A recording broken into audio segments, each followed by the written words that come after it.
Hi എല്ലാവർക്കും രേഖാസ് kitchen വേൾഡിൻ്റെ പുതിയ വീഡിയോയിലേക്ക് സ്വാഗതം. അപ്പോൾ ഇന്ന് നമ്മൾ ഉണ്ടാക്കുന്നത് ഒരു മാങ്ങാച്ചാറാണ്. അപ്പോൾ ഇതിന് മുന്നേ ഞാൻ മീനച്ചാർ ഇട്ടിട്ടുണ്ട്. അപ്പോൾ വീഡിയോ കാണാത്തവരൊക്കെ അത് കണ്ടോളാം. അടുത്തതായിട്ടുള്ളത് മാങ്ങയാണ്. നമ്മുടെ വീട്ടിലുണ്ടായ മാങ്ങയാണ്, അതുകൊണ്ടാണ് അച്ചാർ ഉണ്ടാക്കുന്നത്. അപ്പോൾ നമുക്ക് വീഡിയോയിലേക്ക് പോകാം. രേഖ, ഈ മാങ്ങൂട്ട് എന്താ പരിപാടി? അപ്പോൾ ഇത് നമ്മുടെ വീട്ടിൽ തന്നെ മൂവാണ്ടൻ മാങ്ങയാണ്. അപ്പോൾ വിഷം അടിക്കാത്തതാണ്. അപ്പോൾ ഇന്നലെ വൈകിട്ട് നമ്മളിത് പൊട്ടിച്ചതാണ്. അപ്പോൾ ഇത് നമ്മൾ ഉണ്ടാക്കുന്നത് അച്ചാർ ഉണ്ടാക്കാനുള്ള പരിപാടിയാണ്. അപ്പോൾ അത് കഴുകി വൃത്തിയാക്കി വെച്ചിട്ടുണ്ട്. അപ്പോൾ നമുക്കിതൊന്ന് ചെറുതായിട്ടൊന്ന് അരിഞ്ഞു കൊടുക്കാം കേട്ടോ. മാങ്ങയൊക്കെ നമ്മൾ അരിഞ്ഞു വെച്ചു കേട്ടോ. അല്ലാതും ചനച്ച മാങ്ങയാണ് നമുക്ക് കിട്ടിയത്. കാരണം എന്താണെങ്കിൽ സീസണൊക്കെ കഴിഞ്ഞ കാരണം മാങ്ങ ചെറുതാന്ന് പറഞ്ഞിട്ട് കാര്യമില്ല, ഒക്കെ ചനച്ച പോലെ. പക്ഷെ ചനച്ചാലും പുളിയൊക്കെ ഉണ്ട്. അപ്പോൾ നമുക്ക് ഇതിലേക്ക് മഞ്ഞപ്പൊടി ചേർത്ത് കൊടുക്കാം. ഒരു 1/4 ടീസ്പൂണോളം ഞാൻ മഞ്ഞപ്പൊടി ഇട്ട് കൊടുത്തിട്ടുണ്ട്. അപ്പോൾ നമുക്കിതൊന്ന് മിക്സാക്കി കൊടുക്കാം. മിക്സാക്കിയിട്ട് ഇതിൽ നന്നായി ഉപ്പ് പിടിക്കാൻ വേണ്ടിയിട്ടാണ് നമ്മളിതൊരു അരമണിക്കൂറോളം റെസ്റ്റ് ചെയ്യാൻ വെക്കുന്നത്. അപ്പോൾ ഇതേപോലെ തന്നെ മിക്സാക്കിയിട്ട് കൊടുക്കാം കേട്ടോ. അതിന് ശേഷം നമുക്ക് കുറച്ച് കഴിഞ്ഞ് നോക്കുമ്പോൾ ഉപ്പില്ലെങ്കിൽ നമുക്ക് കുറച്ചും കൂടി ഉപ്പിട്ട് കൊടുക്കണം. അപ്പോൾ നമ്മുടെ അരമണിക്കൂർ റെസ്റ്റ് ചെയ്യാൻ വെച്ച മാങ്ങ പുറത്ത് ആക്കിയിട്ടുണ്ട്.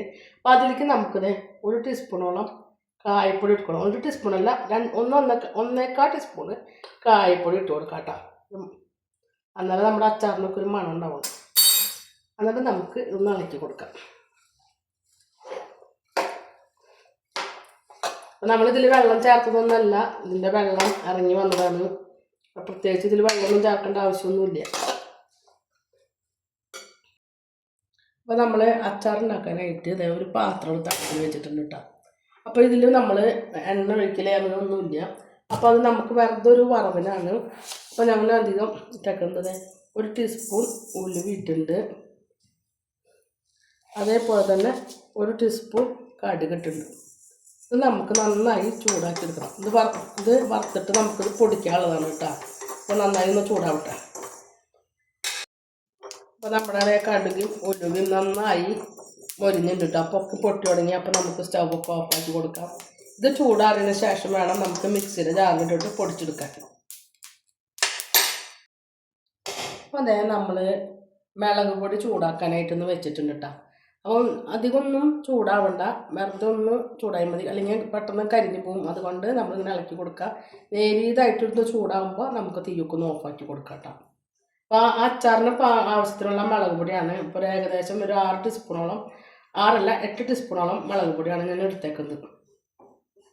അപ്പോൾ അതായത് നമ്മുടെ മുളക് പൊടിയൊക്കെ ഒന്ന് ചൂടായിട്ടുണ്ട്. അപ്പോൾ ഇത് നമുക്ക് അരിഞ്ഞു വെച്ച മാങ്ങയിലേക്ക് ഇട്ട് കൊടുക്കാം. ഇട്ട് കൊടുത്തതിന് ശേഷം നമുക്കിങ്ങനെ ഇതേപോലെ ഒന്ന് ഇളക്കി കൊടുക്കാം. എല്ലാം മാങ്ങയായിട്ട് നമുക്ക് കൂട്ടി യോജിപ്പിക്കാം.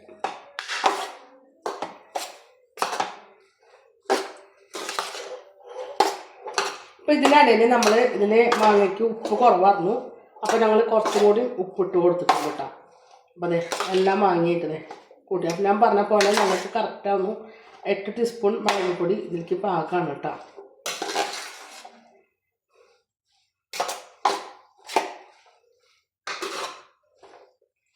അപ്പോൾ ഇതെല്ലാം എല്ലാതും കൂട്ടി യോജിപ്പിച്ച് വെച്ചിട്ടുണ്ട്. ഇനി നമുക്ക് എണ്ണ ഒഴിച്ച് കൊടുക്കാം പാത്രത്തിലേക്ക്. അപ്പോൾ നമ്മൾ എണ്ണ ഒഴിച്ച് കൊടുക്കാം കേട്ടോ. അച്ചാറിൽ ഉണ്ടാക്കുമ്പോൾ എപ്പോഴും നല്ലെണ്ണ ഒഴിച്ച് കൊടുക്കുക. കാരണം അച്ചാർ പെട്ടെന്ന് കേടാവില്ല. അപ്പോൾ അതിന് നമുക്ക് എണ്ണയാണ് എപ്പോഴും നല്ലത്. അപ്പോൾ നമ്മുടെ എണ്ണയൊക്കെ ചൂടായിട്ടുണ്ട്. അതിലേക്ക് നമുക്ക് കുറച്ച് കടുക്, ചിലർ അച്ചാറിലേക്ക് കടുക് പൊട്ടിക്കില്ല, നമുക്ക് ആവശ്യമില്ലെങ്കിൽ മാത്രം പൊട്ടിച്ചാൽ മതി കേട്ടോ. അപ്പോൾ ഞാൻ കുറച്ച് കടുക് ഇട്ട് കൊടുത്തിട്ടുണ്ട്, 1/4 ടീസ്പൂണോളം. അപ്പോൾ കടുകൊക്കെ ഒന്ന് പൊട്ടട്ടെ. അപ്പോൾ അതെ നമ്മുടെ എണ്ണയൊക്കെ കടുകൊക്കെ പൊട്ടി തുടങ്ങി. അപ്പോൾ നമുക്ക് അതിലേക്ക് കുറച്ച് വേപ്പില ഇട്ട് കൊടുക്കാം. സ്റ്റവ് ഓഫാക്കി കൊടുക്കാം കേട്ടോ. അപ്പോൾ നമ്മുടെ എണ്ണയൊക്കെ ചൂടായി, കടുക് പൊട്ടി, വേപ്പിൻ്റെ അരി ഇട്ടു. ഈ എണ്ണ നമ്മളിത് അച്ചാറിലേക്ക് ഒഴിച്ച് കൊടുക്കുകയാണ്. നമ്മളെപ്പോഴും ചെയ്യുമ്പോൾ ശ്രദ്ധിച്ച് ചെയ്യണം, കൈ പൊള്ളരുത്.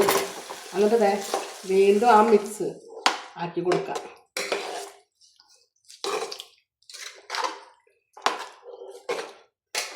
എണ്ണ ഇങ്ങനെ നന്നായി നമുക്കിതിൽ തെളിഞ്ഞ് കാണണം.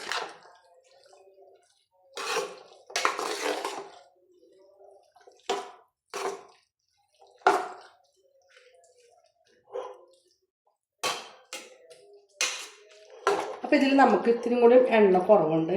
അപ്പോൾ എണ്ണ കുറവാണെങ്കിൽ നമ്മൾ വീണ്ടും കുറച്ച് എണ്ണയും കൂടി എടുത്ത് ഒന്ന് ചൂടാക്കിയിട്ട് ഒഴിച്ചാൽ മതി കേട്ടോ. അപ്പോൾ ഞാൻ വീണ്ടും എണ്ണ കുറച്ചും കൂടി ഒഴിക്കുന്നുണ്ട്. അപ്പോൾ ഇത്ര മതിയാവും. അപ്പോൾ അതൊന്നും കൂടി ഇപ്പോൾ ചൂടായതിന് ശേഷം ഒഴിച്ച് ഒഴിക്കാം. അപ്പോൾ നമ്മുടെ എണ്ണ വീണ്ടും ചൂടായിട്ടുണ്ട്. അതിലത്തെ വീണ്ടും നമുക്ക് ഒഴിച്ചു കൊടുക്കാം.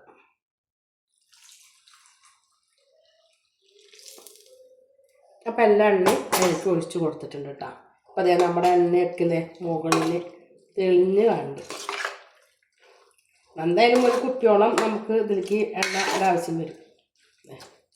ഇനി നമ്മുടെ മെയിൻ പെട്ട സാധനം ഇതെൻ്റെയാണ് സ്പെഷ്യല്. ഇതെൻ്റെ മാർഗ്ഗമാണ്. കാരണം എന്താണെങ്കിൽ ഞാൻ ഇതിന് മുന്നേ ഒരു അച്ചാറിട്ട വീഡിയോ ഇട്ടുണ്ടായിരുന്നു. അതിലും ഞാൻ ചെയ്തിട്ടുണ്ടായിരുന്നു. അപ്പോൾ ഇത് നമ്മൾ കടുകും ഉലുവയും ഓട്ടുവറവാണ്. അതായത് വെളിച്ചെണ്ണ ഒന്നും ഒഴിക്കാണ്ട് വെറുതെ ചൂടാക്കിയെടുത്ത് പൊടിച്ചതാണ്. ഇത് ഇങ്ങനെ പൊടിച്ചിട്ട് കഴിഞ്ഞാൽ അച്ചാറിന് നല്ലൊരു മണം കിട്ടും. അപ്പോൾ നമുക്കിത് ഇങ്ങനെ ഇട്ട് കൊടുക്കാം കേട്ടോ. ഇപ്പോൾ നമുക്ക് എത്രയോ മാങ്ങയുണ്ടെന്ന് വെച്ചാലും ഏതാണ് അച്ചാറുണ്ടാകുന്ന വെച്ചിട്ടുണ്ടെങ്കിൽ അതിൻ്റെ അളവനുസരിച്ച് വേണം നമ്മൾ കടുകും ഉലുവയും പൊടിച്ചെടുക്കാൻ. ഞാൻ പറഞ്ഞ അളവിലെടുക്കരുത്. കാരണം അത് ഇത്തിരി അധികം മാങ്ങയുള്ളത് കൊണ്ടാണ് നമ്മൾ കൂടുതൽ എടുത്തേക്കുന്നത്. അല്ലെങ്കിൽ നമുക്ക് അളവ് കുറച്ചെടുക്കണം. അതെ നമ്മൾ നന്നായി ഇതിലേക്ക് വീണ്ടും ഇളക്കി കൊടുക്കാം. അപ്പോൾ നല്ലൊരു മണം കിട്ടും ഈ അച്ചാറിന്. ഇതിന് മുന്നേ ഞാനൊരു അച്ചാറിൻ്റെ വീഡിയോട്ടുണ്ട്. അതെല്ലാവരും കണ്ടോളോ, ലൈക്ക് ചെയ്തോളോ, കമൻ്റ് അടിച്ചോളോ കേട്ടോ. നമ്മുടെ അവസാനത്തെയാണ് നമ്മൾ കുറച്ച് വിനാഗിരി, അതായത് ചുരുക്ക. അത് ഒരു 1/4 ഗ്ലാസ്സോളം നമ്മൾ കുറച്ച് ഒഴിച്ചാൽ മതി. അതനുസരിച്ച് അച്ചാറൊന്നും പെട്ടെന്ന് പൂപ്പൽ വരാണ്ടിരിക്കാനാണ്. അപ്പോൾ ഇതൊന്ന് ചൂടായതിന് ശേഷമേ ഒഴിക്കാൻ പാടുള്ളൂ. നമ്മൾ നേരിട്ട് പച്ച ചൊറുക്ക് ഒഴിക്കരുത് ഒരിക്കലും. അപ്പോൾ ചൊറുക്കൊക്കെ നന്നായി ചൂടായിട്ടുണ്ട്. അത് നമുക്ക് അച്ചാറിലേക്ക് ഒഴിച്ച് കൊടുക്കാം കേട്ടോ. അപ്പോൾ എൻ്റെ അച്ചാറിൻ്റെ വീഡിയോ ഇവിടെ അവസാനിക്കുകയാണ്. അപ്പോൾ എൻ്റെ വീഡിയോ ഇഷ്ടപ്പെടുകയാണെങ്കിൽ ലൈക്ക് ചെയ്യുക, ഷെയർ ചെയ്യുക, സബ്സ്ക്രൈബ് ചെയ്യുക.